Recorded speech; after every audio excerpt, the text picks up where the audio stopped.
Josh Allen doesn't quite have a wide receiver one now that Stefon Diggs is on the Texans. He was asked about it during media availability, and here's what he said. Take a listen. Obviously, I wish we can keep everybody. We've made a lot of changes this offseason, lost a lot of veteran leadership, Steph being one of them. I guess that's the nature of the business, and going into year 7 now, it just kind of is what it is. I don't get paid to make changes on the team. I get paid to be the best quarterback that I can be and try to lead the guys on this team. I don't know if I agree with that. AFC East odds, Bills still at 1, Miami on their heels.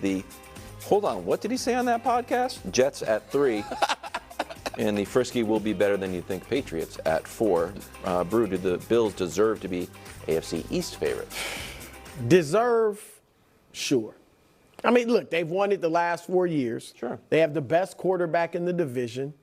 The other franchises, save the Patriots, who are bad right now, have been pretty much historically bad, at least the last few decades. All right. Yeah. So that's fine. But on paper,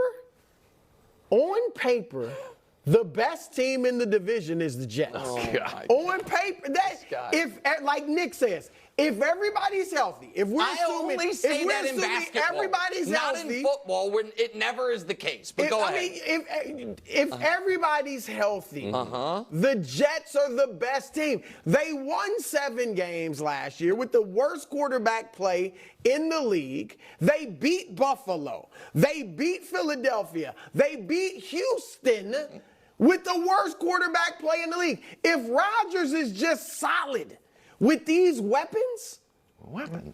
You ever heard of Garrett Wilson? Garrett Wilson's ever heard of Mike Williams? Well, I mean, his orthopedist. He's darn near excellent when he's healthy. Okay. Brees Hall. Darn near excellent. I mean, come on. They got weapons, baby. Hold on. Jets fans are going to get mad at me. Whatever. Brees Hall's fine. Brees Hall's fine.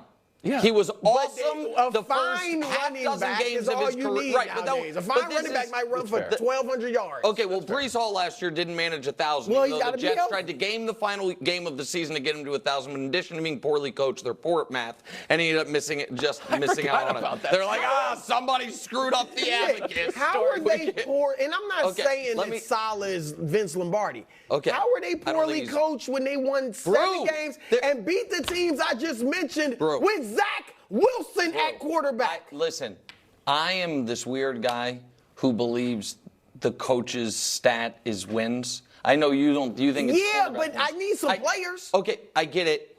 My point is, I need a QB. I don't know how to evaluate Robert Saleh other than the coaching staff he fills out. I'm unimpressed by. I don't think Nat Hackett's an inspiring offensive coordinator choice. His game management, which I'm wildly unimpressed by. And then his win-loss record, which is bottom 10 in the modern era of coaches who have gotten this many games. Okay, so here's the thing. So I'm glad you keep focusing on quarterback. Because I know this will shock people, I'm not the biggest Buffalo Bills fan. I'm not the biggest Josh Allen fan. But I agree with what you said. He is clearly the best quarterback in the division. I bet every other division favorite that you would pick has the best quarterback in that division. Every single one. Brew, who do you like in the AFC North this year? He's going to get Baltimore. Who's and you? Okay, yeah, and CJ but that with Houston. Mean, I don't know. And Let's Mahomes. go to the NFC. Yeah, let's go to it. Who do you like in the NFC East this year? Philly. I like Philly. Okay, who's the best quarterback? There's an argument, though. No, but last year, Dak was Jalen on an MVP ballots? No, and by the way, but Dallas, Dak was closer than and they won the division. So, but you think Jalen's better, and you think the NFC? I think it's the NFC South, Brew. Who do you like this year? NFC South. I know like who you're Atlanta. Okay, who's the best quarterback? NFC West. You know what? What? I'm gonna get him. Why? Okay, I'm waiting for NFC West. Yeah. Who do I like? You like the Niners and Brock. Exactly. Yeah. And he's better than Matthew Stafford? You think he is? No, that's why you like him. Is he better than Matthew Stafford? No, and I like the Rams more than the Niners, buddy. You like the Rams? Oh, yes. Okay. So my point, I think, here's the moral of the story. Yeah. I think Brew's a closet Jets fan. Oh, yeah. I think I keep it real. Listen, I just keep it real. Because you're doing something for the Jets you wouldn't do for any other team, which is say, despite the fact that they clearly don't have the best quarterback in the division, and despite the fact that they clearly don't have the best coach in the division, I'll pick them to win it anyway. That's. But it's the roster. But Brew, that roster that if we're the talking quarterback about, is pretty good, right? He's a good quarterback. But we're roster. talking, Brew, like Miami is dismissed entirely from this conversation. But if I came on here and said weapons, we want to talk weapons, Miami would have that. We know what Miami's problem is. What the Jets' problem is everything. Lockers. It's history. It's everything. It's health. You That's think it's just a health issue? What else is it? What's the other than health? What's the problem? History doesn't matter. I mean, Bills haven't had a great history recently. I mean, okay, go have ahead. they? I mean, health. All that doesn't matter. Okay. The history. Okay. I'm talking about right now. What have you done for me? Jets, Jets. In that division, the division's a muck. We'll see. Texas GM Nick Caserio pushed back against the insinuation that Stefon Diggs may be a disruptive presence in the locker room. Take a listen. I think it's unfair to label anybody until they actually have an opportunity to walk in the building. Again, our environment's different than another environment, so we really don't know what's going on in 31 other buildings. We know what's going on in our building, so excited to have stuff here. Okay. Any chance this trade backfires? I think, of course, there's a chance it backfires.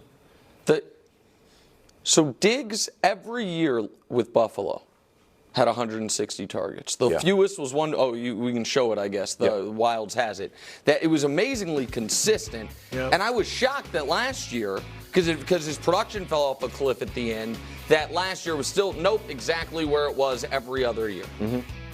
For the Texans last year, Brew, one guy had more than 90, and it was Nico Collins at 109. Yeah. I think that come September after training camp, Nico Collins might be considered a better player than Stefon Diggs. I'm not guaranteeing that. I think it's on the board. One player's on the way up, one guy's on the way down.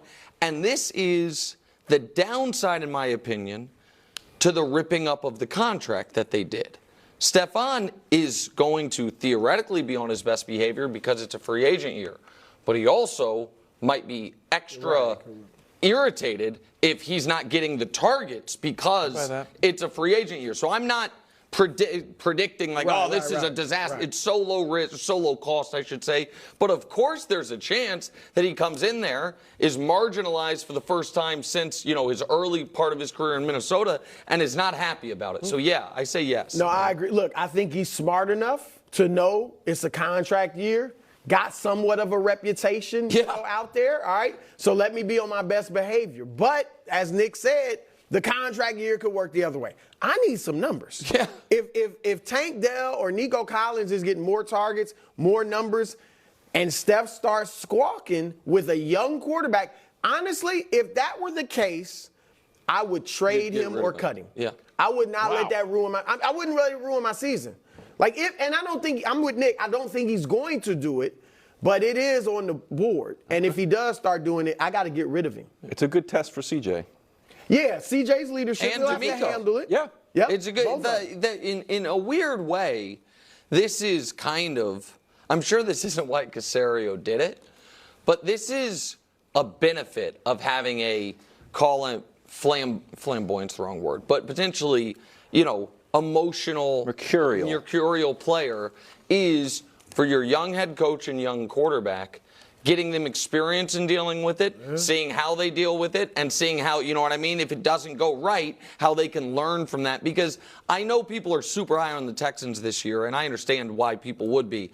But they're if their Super Bowl window's open, it is barely and has just. It's going to the window's going to open wider. And so having this type of experience, for good or for bad, could be good for them. He can't be forcing it to Steph. You got to do a little bit. A little bit. He needs to be early. Bubble screen. He got to play his best. Embiid. Possible early exit. What does this mean? I have an insane Embiid